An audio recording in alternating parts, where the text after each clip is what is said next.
Bonjour à tous, bienvenue sur la chaîne pour cette nouvelle vidéo. Alors aujourd'hui je vais vous parler donc d'HeroQuest France, le mode solo coop. Bon, j'avais survolé un petit peu rapidement la dernière fois, tout simplement parce que c'était encore un projet en début de création, je veux dire. Et donc ici je vais vous montrer un petit peu mieux le livre et les différences par rapport à, par exemple, au solo Gravaillon. Le solo Gravaillon, lui, travaille essentiellement sur le contenu des pièces, alors que celui-ci travaille sur l'aléa des pièces, le contenu étant le même que dans les livres de quête. Et donc, ça travaille un petit peu sur la façon dont les pièces arrivent en jeu et les couloirs et tout ça, donc ça vous change le donjon à chaque fois.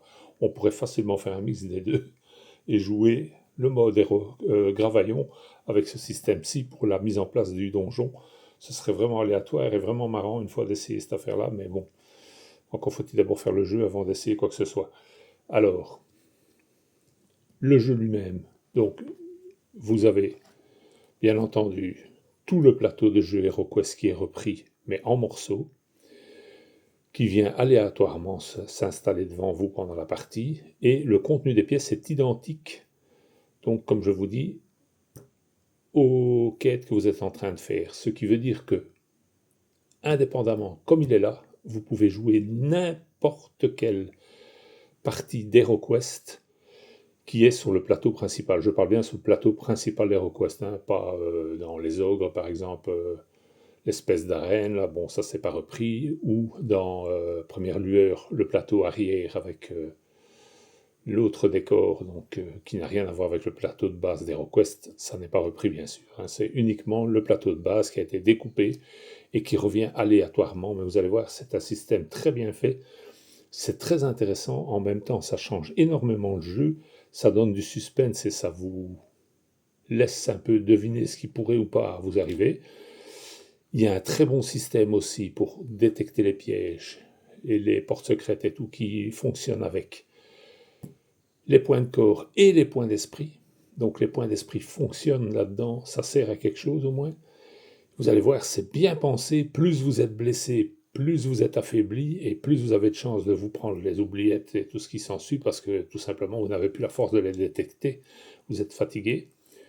Et alors, encore un autre petit truc qui est vraiment bien pensé, c'est entre les quêtes. Bon, ici vous avez les monstres, la façon dont vous voyez donc qui bougent et tout dans le jeu, ça c'est vraiment bien pensé aussi.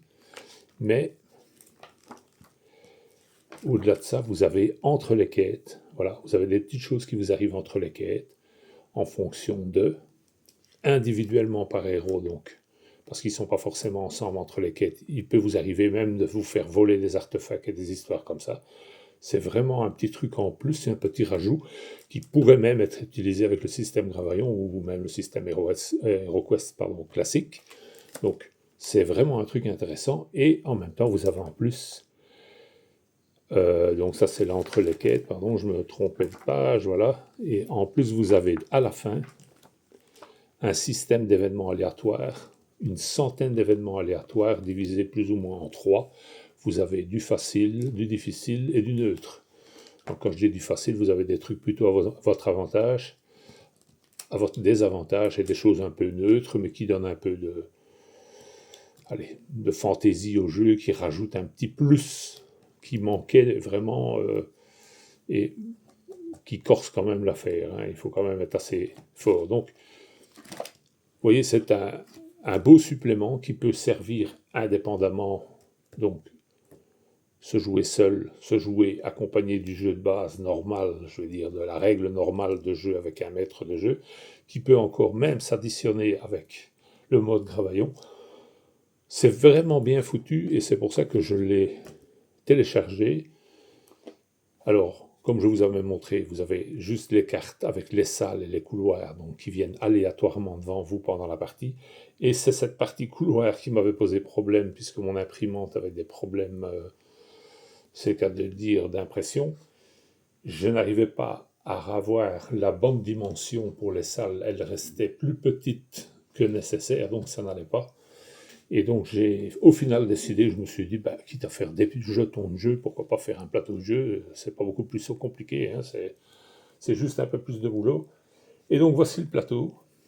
tous les éléments donc, pour avoir le plateau de ce système HeroQuest France. Alors, vous avez d'abord tous les couloirs qui sont ici. Bon, des couloirs, vous avez du 9, du 8, du 7, du 6, du 5 et du 10. Je les ai faits tous de la même façon, c'est la peinture qui va les différencier, hein, bien sûr, soit des petites taches de verdure, ou je ne sais pas encore qu'est-ce que je vais faire. Je vais laisser libre cours à mon imagination, voilà. Alors, les fameuses touillettes à café, vous allez dire, pourquoi avoir mis ces touillettes tout le tour? Eh bien, c'est tout simple, ça représente les murs. Si vous téléchargez donc le plateau de jeu qui est téléchargeable, hein, tout est téléchargeable, vous devez laisser une languette blanche tout le tour, qui représente les murs de votre donjon, et qui vous empêche bien sûr de dire, voilà, je vais passer là, ou je vais passer là. Non, il y a un mur, s'il n'y a pas de porte, il n'y a pas de porte, ça, on ne passe pas. Hein. Donc, c'est à ça que ça sert. Ils seront bien sûr d'une différente couleur. Je vous laisse encore un peu le suspense là-dessus, vous verrez bien. Alors, ici, vous savez donc les deux petites salles du jeu qui sont côte à côte, voilà. Là aussi, c'est le code couleur qui va faire une différence. Je ne vais pas forcément complètement respecter le plateau tel qu'il existe, puisque j'ai la chance de pouvoir le modifier un peu à ma sauce. Je vais faire un peu comme j'ai envie, peut-être respecter un petit peu le code couleur pour que visuellement ça soit un peu le même. Ça, c'est le grand plateau central. Ici, c'est une pièce qui n'existe pas dans le jeu même, comme il est proposé ici. C'est simplement une rajout que j'ai fait parce que je me suis dit, si je veux jouer par la suite les quêtes avec la porte sur l'extérieur du plateau, eh bien, comme ça j'ai un extérieur. Voilà, ça c'est mon extérieur. Comme ça je mettrai une porte et je démarrerai de là pour faire mes quêtes. Pourquoi pas. Hein, c'est une pièce qui n'était pas dedans parce que dans le sommaire ici du livre, vous avez toutes les quêtes du jeu de base. Il y a même quelques suppléments sur les quêtes du jeu de base qui sont expliqués dans le livre, mais vous pouvez jouer n'importe quelle quête, hein, n'importe quelle boîte d'extension, vous pouvez la prendre et la jouer du moment que ça se joue sur le plateau principal d'HeroQuest. C'est jouable. Voilà, vous voyez, donc j'avais, comme vous l'avez dit, deux textures. Ici, j'ai mis donc un espèce de mousse et du liège pour qu'une fois peint, vous allez avoir un effet complètement différent, bien entendu.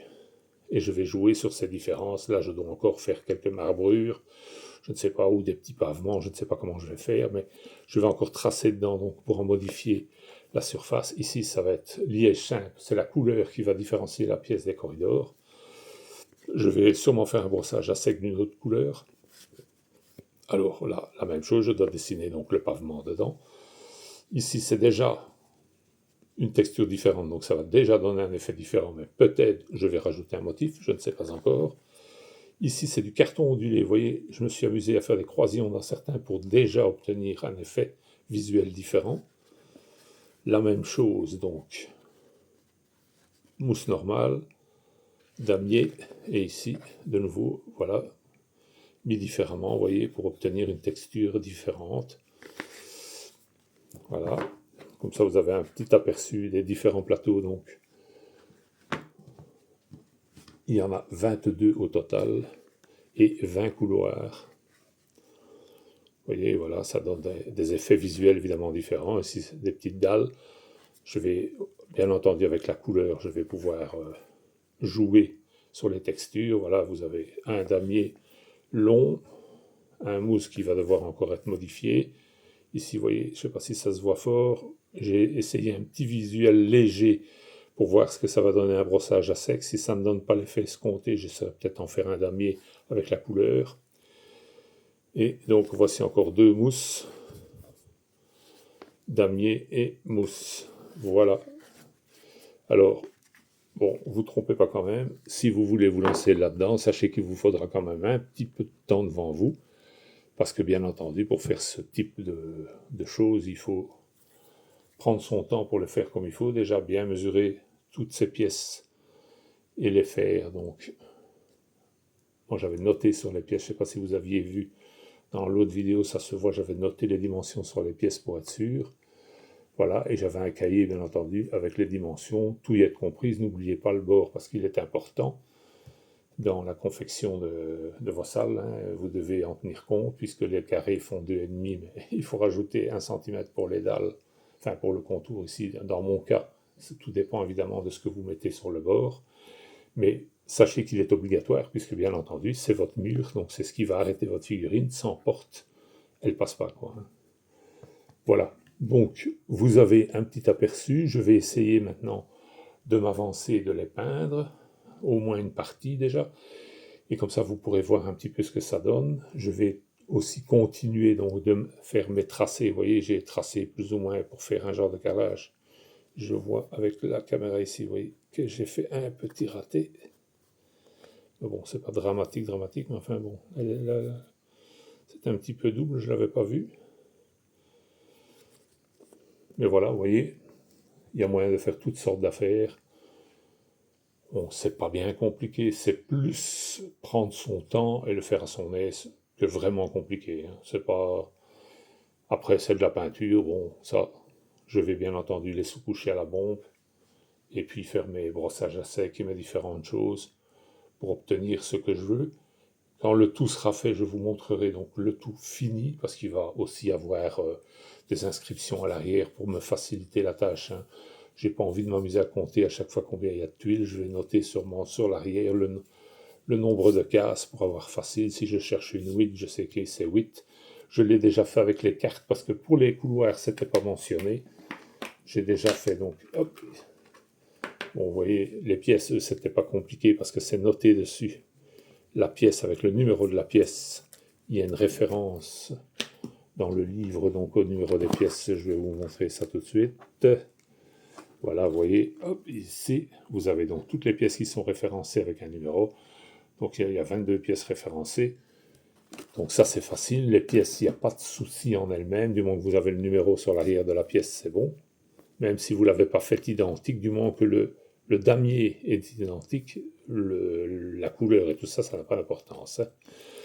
Donc vous avez toutes les pièces, ça c'est pas un souci. Mais vous voyez, au niveau des corridors, dans le haut, j'ai marqué le chiffre directement, la quantité de cases. Voilà, pour pas devoir compter. Même si, bon, de prime abord, ça c'est facile, 5, ça, visuellement c'est facile. Bon, j'ai tout noté pour que ça soit homogène, mais quand vous augmentez, plus vous augmentez le nombre de carrés, plus ça devient pénible à compter, vous voyez.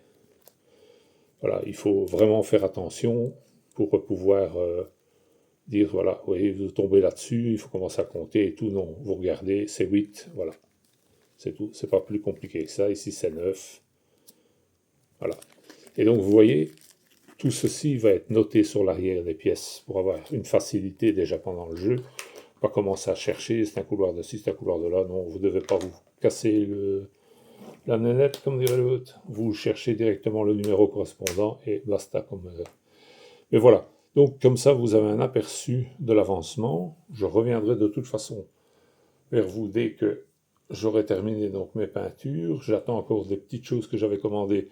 J'espère que ça va arriver, comme ça je pourrai vous faire une petite présentation de certains petits objets que j'ai achetés. Alors, pour le jeu ici, j'oublie un détail, vous aurez besoin de 2 dés 10 ou 1 dé 100 si vous voulez utiliser donc le système aléatoire à la fin donc des événements. Parce que donc comme il y a 100 événements, soit vous prenez 1 dé 100, soit vous prenez 2 dés 10. Voilà, parce que bon, sinon ça va être compliqué.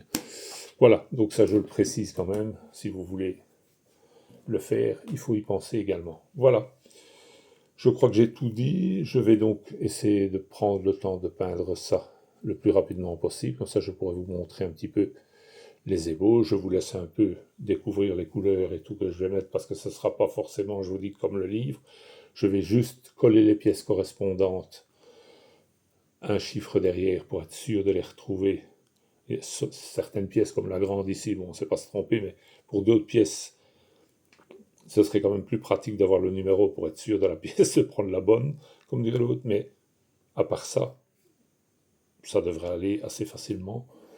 Et donc, dès que tout sera fait, je vous montrerai, comme ça vous aurez un beau visuel de ce que ça peut donner et de ce que vous pourrez éventuellement obtenir assez facilement, parce que c'est pas tellement compliqué à faire. C'est plus, je vais dire, répétitif et... Allez, c'est du boulot dans le temps, mais c'est pas difficile. Voilà. Je vous souhaite une bonne journée.